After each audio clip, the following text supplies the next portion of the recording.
ప్రతి జన్మ నీతోని మూడేశాడు బ్రహ్మ అనే నమ్మి నీ పేరే జపించానులేమ్మా అదే పాట నా దాకా ఎలా చేరనమ్మా ప్రతి పాట నా వైపే నిన్నే పంపెనమ్మా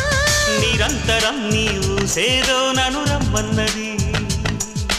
ప్రతి క్షణం నీ ధ్యాసేగా కలవరించి వరించి రప్పించుతున్నది అలా చూడు ప్రేమలోకం పిలుస్తున్నది